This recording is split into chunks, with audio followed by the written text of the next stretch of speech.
Good afternoon, friends. This is Om Jagdish Rishi Tantracharya Gauri Mahamanand. I was sitting and I would like to continue in Hindi. Okay. मैं बैठा था और मेरी mother से थोड़ी बहस हुई कि मोह माया क्या है ये वो तो मोह माया में फंसा है तुझे वो है। मैंने कहा मोह माया का बंधन तो कोई भी नहीं तोड़ पाया है, जीवन मरण का बंधन तोड़ पाया है, वो तो सत्य है। जीवन भी एक सत्य है, मरण भी एक सत्य है। तो उसका जो मोह जब पैदा होता है बच्चा, तो सारे मोह उसे मिलते हैं। मुझे भी ये कार्य वो कार्य वे कार्य, जीना भी है, सोना भी है, रहना भी है, पैसे भी चाहिए, सब चीज़ चाहिए, वो तो एक बंधन है। और जब वो मरता है तो सब माया है। किस रास्ते पे कोई मिले ना मिले, कोई हो ना हो, वो एक माया है जिसके बारे में हम मुंह में नहीं सोच सकते।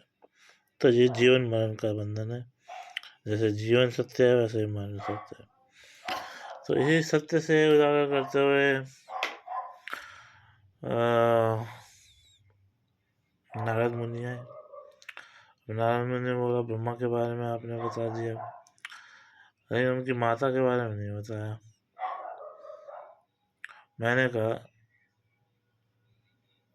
जो मोहिनी अवतार में आई थी, जब भोलेनाथ ने हर हाल पेश पिया या जो भी पिया, जो उस समय उन्हें नशा हुआ था, और जब मोहिनी को देख करके वो काफ़ी आकर्षण हुआ था, और उनके बीच में जो संबंध बने थे, उस संबंध से जो पैदा हुआ है वो बालक चारों दिशाओं में भागने लगा और जा करके छिप गया विष्णु जी की नाभि में। विष्णु से छोटे वो ब्रह्मा है, वो उनकी माता है, जिन्हें अभी अभी आजकल के डेट में कहते हैं कर्ण पिशाचिनी, यानी कि सती मोहिनी, मोहिनी सती कर्ण पिशाचिनी। अब आते हैं एक तंत्र के रूप में।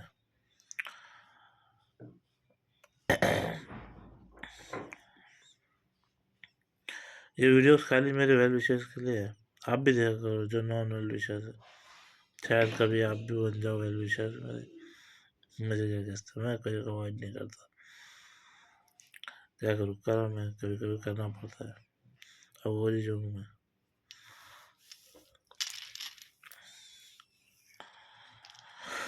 तो सवाल था कि ईश्वर जब धरती पे आते हैं या कोई अलग रूप लेते हैं तो उनका वो वाला शरीर कहाँ चला जाता है, जो शरीर होता है। हम सब ये कहते हैं कि ये शरीर एक कपड़ा है या मैल है या एक यूजफुल कुछ चीज़ है बस। वो जब जब तक यहाँ पे है उसके बाद उसको इसका कोई अस्तित्व नहीं रहता, उसमें कोई ऊर्जा नहीं रहती। हर चीज़ में ऊर्जा रहती है, ये याद रखना। मैं अभी देवी दुर्गा काली, हालांकि मेरी गुरु भी हैं, मेरी माँ भी हैं और मेरी वाइफ भी हैं, उनके सक्षम में इतना ज़्यादा तंत्र नहीं जानता। ये टोटल तांत्रिक क्रिया है। इस शरीर में एनर्जी रहती है। मैंने पहले ही आपको बोला था कि मैं वीडियो कब कंप्लीट ख़त्म कर दिया था, जब मैंने कहा था कि आत्मा, ये शरीर बढ़ गया, आत्मा बढ़ाओ और उसे जिंदा करो, जीवित करो, तब जाकर कोई फल मिलता है।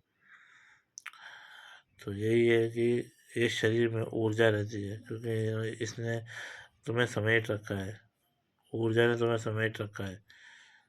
तुम ऊर्जा में नहीं, तुम शरीर में हो तो तुम सोच रहे हो वो निकल जाएगा, वो नहीं निकलेगा। हाँ, दूसरी प्लस पॉइंट क्या है हमारे पास, ये आत्मा की और शरीर के बीच की परछाई, शेडो। शेडो का ना रूप होता है, ना रंग होता है, ना कुछ होता है, वो तो तुम्हारी होती है परछाई। तो एक बार, हालांकि मैं आपको बता देता हूँ, ये मैंने बता रखा है पिछली बार भी कहीं किसी वीडियो में। एक बार मैं केरला की तरफ जा रहा था चेन्नई से, तो रात का समय था। रात का समय था, मैं बैठा हुआ था, जनरल बोगी थी, रश नहीं था, मतलब रश था ही जनरली जितना होता है, पर मैं बैठा हुआ था तो मैं पानी पिया मैंने, थोड़ा जा करके मैं स्टेयरकेस पे बैठ गया रेलगाड़ी के, और मेरी परछाई जो पड़ रही थी, मैंने जो देखा यहाँ परछाई है। मैंने सोचा, जब देखना पड़ता है ना, गाड़ी आगे की तरफ जा रही है, इधर जा रही है, इधर जा रही है, सारे देखना पड़ता है। तो मैंने जो हिलाया, मैं अमेज हो गया अपनी परछाई को देख करके। उसके ऊपर कोई कपड़ा डाल रहा है यूँ करके, कपड़ा डाल करके सीधा यूँ करके गर्दन पकड़ करके कट करके एक अजीब सा पोज दे करके चला गया कोई, या चली गई है वो वही। मैंने पीछे देखा, कोई भी नहीं। मैं समझ गया मतलब आप थे। तो फिर मैं उठ गया, जल्दी उठा और देखा पूरी बोगी ऐसे ऐसे पड़ी है जैसे लाशों से, सो रहे हैं, सब सब सो रहे हैं। 9-10 भी नहीं बजे होंगे, सब सो रहे हैं, कोई है ही नहीं, सब लेटे पड़े नीचे ज़मीन पे, जैसे कोई आंखें ही नहीं खुली किसी की। मैं चढ़ गया ऊपर स्टेयरकेस पे, और मेरे को भी नींद आ रही थी, मैं भी सो गया। फिर बाद में मम्मी को बताया कि ऐसे ऐसे हुआ होगा, उन्हें समझ नहीं आया होगा। कुछ कुछ बातें मेरी समझ नहीं आती, क्योंकि तुम्हें लगता है कि ये असामान्य है, लेकिन तंत्र असामान्य ही होता है। तांत्रिक क्रिया असामान्य ही होता है, वो सामान्य नहीं होता। तांत्रिक क्रिया ही असामान्य होता है। तो मैं समझा, उस टाइम पे नहीं समझा था, अब समझ गया कि परछाई जो होती है वो सब कुछ समेटे हुए होती है, तुम्हारा रंग रूप आकार आकार, क्योंकि वो उन सब के थ्रू ही बनती है। रोज दिनचर्या तुम्हारा उन्हीं के साथ भी गुजरता है, हम ज़्यादा गौर नहीं करते।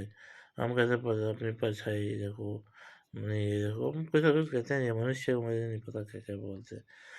चले चलता हूँ, से है महाकाल तुम्हें,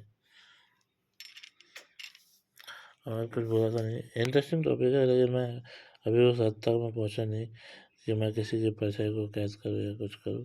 और मुझे नहीं लगता कुछ काम स्त्रियों के पास छोड़ देना ही अच्छी बात होती है, बिना कुछ कहे उनको आगे आर्ग्यूमेंट किए हुए। कुछ काम पुरुषों के लिए ही सही रहता है। तो ऐसा कि वो उनका शरीर ऊपर छोड़ के चले जाते हैं। और रही बात मेरी मेरी 4 पीढ़ी का खून है, तो ये शरीर मिला है मुझे, ये गंगा जल में बस फेंक दिया जाएगा। इसको मरने के बाद ये शांति मिल जाएगी, मैं अपना रहा। उन्होंने कुछ तो बनाया होगा। ऐसे ये तो वही बात हो गई कि पति दफ्तर गया खाने के लिए, बीवी का इंतज़ार करा कि बीवी बीवी भी इंतज़ार कर रही है कि आके ये खाऊंगा, खाएंगे साथ में, देखते हैं फिर क्या होता है। से हर महाकाल तुम्हें